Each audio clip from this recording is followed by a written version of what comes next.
Salam saudara, kita berjumpa kembali dalam Renungan Harian GPG Pangkal Pinang, edisi Senin 3 Oktober 2022. Bapak Ibu saudara-saudara sekalian, saya yakin kita semua mengenal bahwa Tuhan Yesus kita cukup sering berbicara tentang berdoa. Dan di antara pengajaran Tuhan Yesus tentang berdoa, yang paling terkenal adalah tentang doa yang kita kenal dengan doa Bapa Kami. Tapi sebetulnya ada sebuah ajaran dari Tuhan Yesus tentang doa yang saya rasa tidak terlalu populer, tidak mendapatkan perhatian yang cukup dari banyak orang Kristen, sehingga saya merasa terdorong untuk membagikannya bagi saudara. Dan kalau kita melihat perkataan Tuhan Yesus tentang hal ini, ada sebuah keseriusan yang besar di sana, sehingga doa ini bahkan bisa atau seharusnya menjadi prioritas juga di dalam kehidupan kita sehari-hari. Seringkali dalam kehidupan kita sehari-hari kita lebih banyak berfokus dalam doa-doa kita terhadap persoalan sehari-hari kita, problema-problema sehari-hari kita, yang adalah baik kalau kita bersandar kepada Tuhan dalam menghadapi situasi-situasi yang kita hadapi dalam kehidupan sehari-hari. Tapi adalah perlu untuk juga memperhatikan apa yang Yesus akan katakan kepada kita melalui pengajarannya, yaitu di dalam Lukas pasal 21 ayat 34. Sebelum saya bacakan, mari kita berdoa sebentar. Ya Tuhan, Engkau adalah juru selamat yang banyak berdoa selama masa pelayanan-Mu di dunia ini, dan Engkau pun banyak mengajarkan hal tentang berdoa kepada umat-Mu.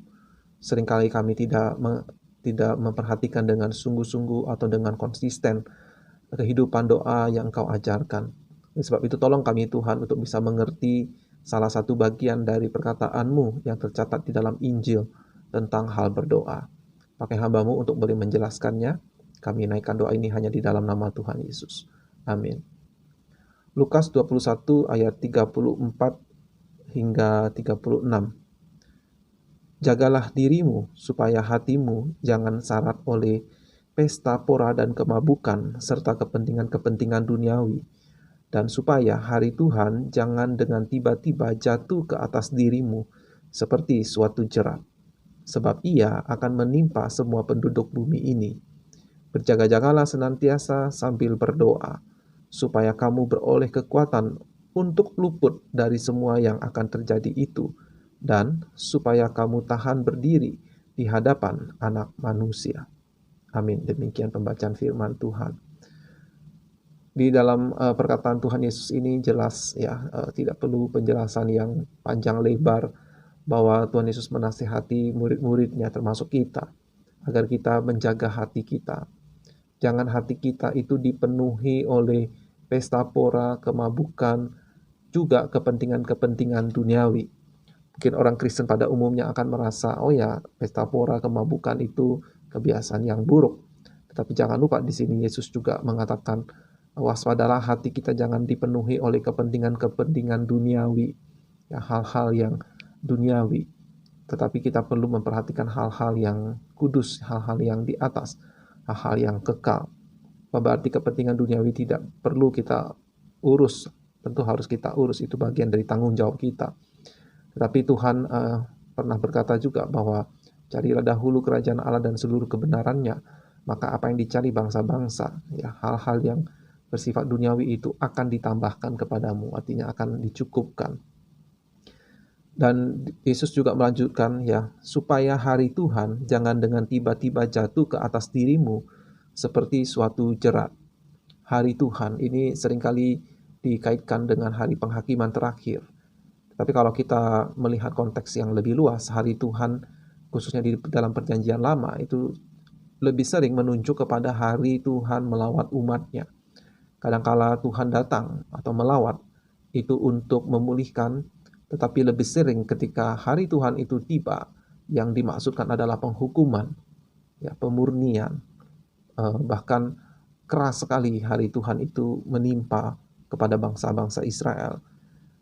Dan dikatakan sebab ia akan menimpa semua penduduk bumi ini, yaitu hari Tuhan yang datang tiba-tiba seperti suatu jerat. Jadi selain ini bisa menunjuk kepada hari penghakiman terakhir di mana Yesus akan datang secara tidak disangka-sangka untuk menghakimi dunia, Tapi ini juga bisa menunjuk kepada hari Tuhan melawat atau mengunjungi manusia di bumi ini, yaitu bisa berarti Tuhan datang menjemput seseorang, ya, memanggil dia, artinya dia meninggal dunia. Dan ini cocok sebab dikatakan akan menimpa semua penduduk bumi ini.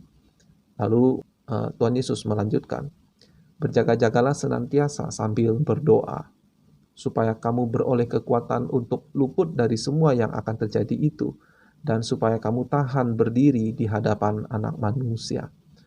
Inilah alasan mengapa kita harus berdoa, yaitu kita berjaga-jaga, dan berdoa adalah salah satu cara kita untuk menjaga diri kita, berjaga-jaga.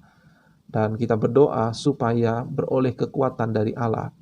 Di dalam khotbah saya kemarin saya sudah menjelaskan bahwa pertobatan kita itu pun pemberian dari Allah. Dan kalau kita sanggup melakukan kebenaran, itu pun kekuatan daripada Allah. Allah yang memampukan, Allah yang memberikan anugerah kekuatan bagi kita. Dan sebabnya mengapa kita perlu berjaga-jaga dengan sambil berdoa, supaya kita beroleh kekuatan untuk luput dari semua yang akan terjadi itu. Sekali lagi, hal ini bisa menunjuk kepada hari penghakiman terakhir, tetapi juga bisa menunjuk kepada hari kematian. Nah, dikatakan supaya kamu tahan berdiri di hadapan Anak Manusia. Kalau kita itu akan dihakimi di hari penghakiman terakhir, nah ini jelas ya, kita akan berdiri di hadapan Anak Manusia, yaitu Yesus Kristus. Tapi kalau ini menunjuk kepada kematian kita, maka kalau kita meninggal dunia, kita juga harus berhadapan dengan Anak Manusia, yaitu Yesus Kristus, Tuhan di atas segala Tuhan, Raja di atas segala Raja, Hakim yang adil. Oleh sebab itulah Bapak Ibu Saudara sekalian, Yesus menasihatkan kita murid-muridnya, agar kita berdoa setiap hari demi diri kita, supaya jangan kalau hari Tuhan itu tiba-tiba menimpa kita, kita tidak siap, kita tidak punya kekuatan untuk luput dari penghukuman dari Tuhan, dari murka Allah. Jadi ini menambahkan sebuah alasan penting bagi kita untuk berdoa setiap hari dan berjaga-jaga. Kita boleh menaikkan segala keinginan, segala permohonan kita, bahkan kerinduan kita kepada Tuhan, problema-problema kita. Tetapi janganlah kita lupakan bahwa semua problema itu, semua pergumulan itu terjadi karena Tuhan mengizinkan, dan ada rencana Tuhan di situ. Yang perlu kita doakan juga adalah kita memperoleh kekuatan, kita beroleh hikmat untuk menjaga kekudusan di tengah-tengah cobaan yang mungkin sedang kita alami. Sehingga kalau suatu hari Tuhan menjemput kita, kita bisa luput dari ancaman murka Tuhan. Kiranya renungan hari ini memberkati saudara. Sampai berjumpa di episode berikutnya, di dalam renungan berikutnya. Tuhan Yesus memberkati.